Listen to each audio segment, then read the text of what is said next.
Hi guys, today I'm going to do a review on my grandpa's International 4000 Swather.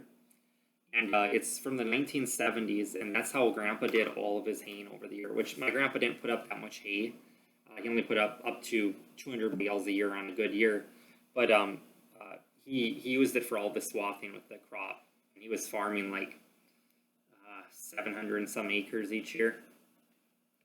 And he bought that Swather brand new. It has a gas engine in it, and I'm pretty sure it's a Ford Motorcraft engine that comes from the factory. And those, his did not have a cab on it.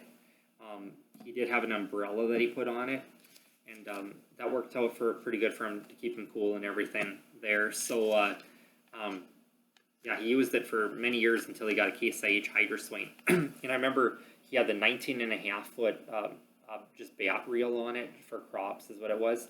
He had thought about buying the shorter header for haying, but they wanted so much money for it that he never did end up investing on those. And I think that shorter header for the haying header, I think that's supposed to be a 14-foot header if you guys did buy one.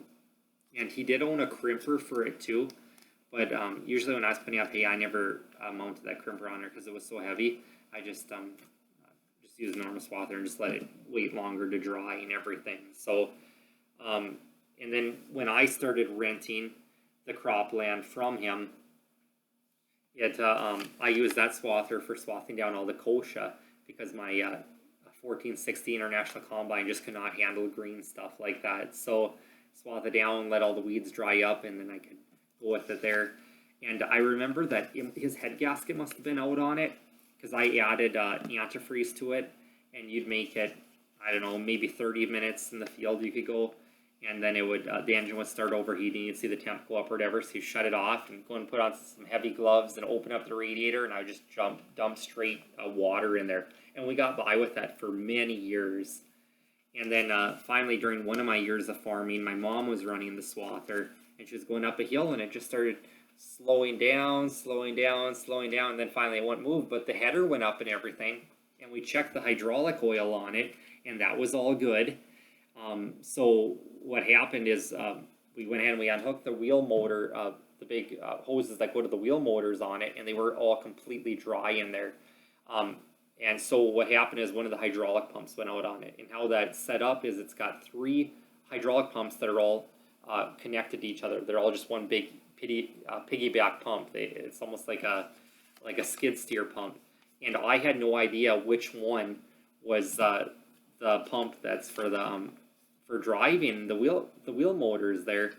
So we ended up just pushing into the trees, and it sat for like, I don't know, at least 5 years or whatever. And my brother went out there and he was able to pop that thing off. And my grandpa, he was retired for many years before I got into farming too, and just always left it outside, and I was able to get it started. So those International 4000s, they are really reliable, that you can leave them sit outside for years and not start them, and you're able to get them running again. So they're definitely a good swather. And like I said, if I could have hunted down at one of the junkyards, at the tractor junkyards, the hydraulic pump for one, I would have bought it. But like I said, you'd have to know which one it is, and I'm sure it's really expensive to take it into a dealership or a hydraulic pump place to rebuild it. And if you go to a junkyard, I'm sure that at least one of them in the package is bad, because I mean, why else would any of the farmers retire that machine, you know, unless the engine blew up. I guess my mom's cousin, they did have one, and they had that 14-foot header on it. He had, though, and they had a cab on it with air conditioning. And the reason they retired theirs was that the engine blew up on theirs is what happened.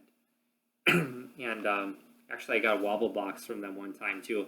My grandpa's, for some reason, I don't know if it wasn't cutting or it kept plugging up or whatever, and the neighbor said, "Oh, that wobble box is probably wore out." So I went to my mom's cousin's place, and he's like, "Yeah, I always keep an extra one in the shop that's rebuilt to throw on there." And he's like, $500 you can have it or whatever. And I was like, okay. So I took it, and sure as heck that fixed it. So but yeah, if you guys get the chance to buy them, they're really affordable. I saw one on bizmanonline.com the other day, and they actually had 2 of them with cabs on them, and they said they ran great.